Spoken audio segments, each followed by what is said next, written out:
इतके बरोबर आहे. तुम्हाला मॅडमनी सगळं मार्गदर्शन केलं, त्या अनुभवी आहे मॅडम आपल्यापेक्षा, त्यांचं रोजचंच काम आहे. आता आम्ही ट्युशनमध्ये टीचिंग करतो, पण त्या ज्या स्कूलमध्ये ज्या गोष्टी माहिती होतात तितक्या आपण नाही. पण मला असं वाटतं की यश काय असतं, हे यश आपण जेव्हा एका सापशिडीसारखं असतं.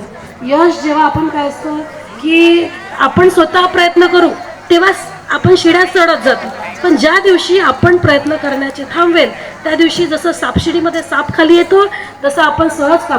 तर मला एवढंच म्हणायचं आहे की तुम्ही आज 10th आहे 12th आहे, ठीक आहे, मग मी 10th झालं मला तर बक्षीस मिळालं, आता पुढे काय करायचं नाही.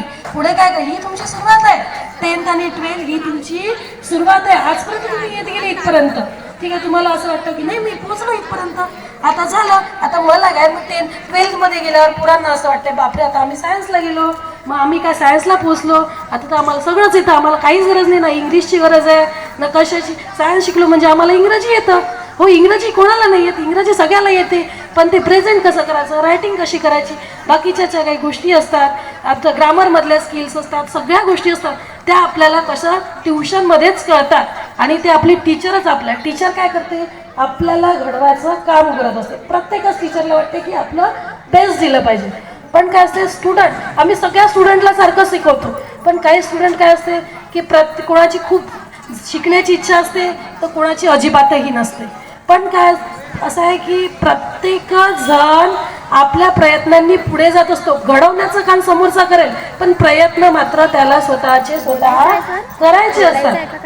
आणि दुसरी महत्त्वाची गोष्ट की मी सध्याच्या जवळपास 8 ते 15 दिवसाच्या अगोदरच्या पेपरमध्ये वाचलं की सेंट्रल गव्हर्नमेंटने निर्णय घेतलेला आहे की 5th पासून आतापर्यंत 8th पर्यंत जे स्टुडंटला काय करायचं होतं, तुम्हाला पास करायचं होतं. हा जो निर्णय आतापर्यंत गव्हर्नमेंटचा होता त्याच्यामध्ये बदल झाला आहे, फक्त सेंट्रल गव्हर्नमेंटमध्ये झाला आहे, आपल्या इथे यायचं आहे. तरी मला असं वाटतं की या निर्णयाचं पालक म्हणून किंवा टीचर म्हणून आम्ही सगळ्यांनी स्वागत करायचं आहे. माझ्यापेक्षा मॅडमला जास्त माहिती असेल याच्याविषयी, आणि हा खरंच स्वागत करण्याजोगा आहे. कारण मुलांना कुठेतरी धाक बसला पाहिजे. त्यांना असं माहिती आहे की नाही आम्ही पासच होतो, आणि खूप खराब परिस्थिती आहे. असे स्टुडंट आहे की ते स्टुडंट 5th मध्ये जातात, त्यांना साधं ABCD ही वाचता येत नाही. आणि तिथल्याच ठिकाणी दुसरी परिस्थिती अशी आहे की जे कॉन्व्हेंटमध्ये आमचे स्टुडंट जातात, आता आमच्या वेळेस नव्हतं ना असं, आमच्या वेळेस आम्हाला 5वी पासून शिकवलं जायचं. तुमच्यासारखे कधी ना चान्सही होते ना तुमच्यासारखा ॲटमॉस्फिअर होता आमच्यासमोर. आम्ही 5वीला ABCD शिकलो, पण आता नर्सरीमध्ये ABCD शिकवतात. मग इथपर्यंत जर पोहोचत आहे गव्हर्नमेंट, मग आपले मराठी मुलं मागे राहतात का, तर मराठी शाळेमध्ये त्याला असं वाटतं की आपल्याला येत नाही.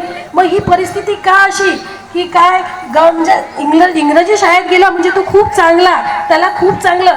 पण असेही काही स्टुडंट आहे आमच्या मराठी शाळेचे, खरंच आहे की कुठपर्यंत पोहोचलेले आहे, फक्त ते त्यांच्या प्रयत्नांनी. टीचर फक्त आपल्याला सांगतात. आणि मला असं वाटतं की खूप चांगला निर्णय गव्हर्नमेंटने घेतला आहे, सेंट्रल गव्हर्नमेंट स्टेट गव्हर्नमेंटने, आणि त्यांची अंमलबजावणी लवकरात लवकर झाली पाहिजे. आणि मुलांना कुठेतरी डाग बसला पाहिजे.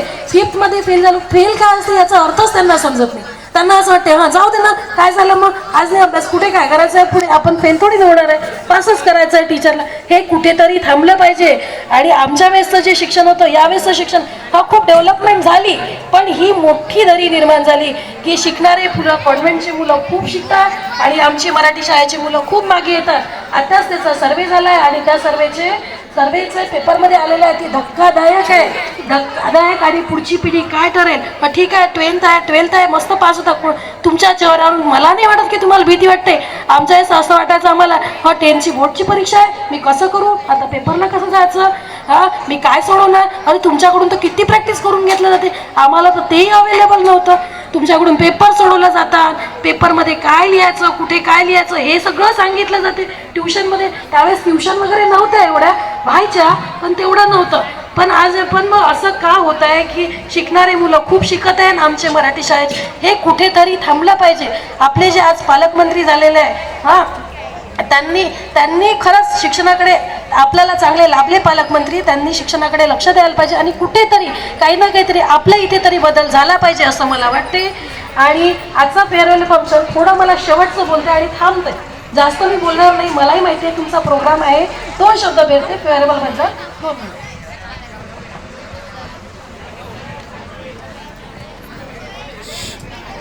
समोर 2 मिनिटं बेटा, झालं आहे सगळं, जास्त नाही बोलत. काम ऐसा करो पहचान बन जाए, काम ऐसा करो पहचान बन जाए, हर कदम ऐसा चलो कि निशान बन जाए, हर कदम ऐसा चलो कि निशान बन जाए। यहाँ जिंदगी तो सभी काट लेते हैं, यहाँ जिंदगी तो सभी काट लेते हैं, जिंदगी जियो ऐसी मिसाल बन जाए, मिसाल बन जाए, मिसाल बन जाए। हा एवढं बोलून मी थांबवते आणि तुम्हाला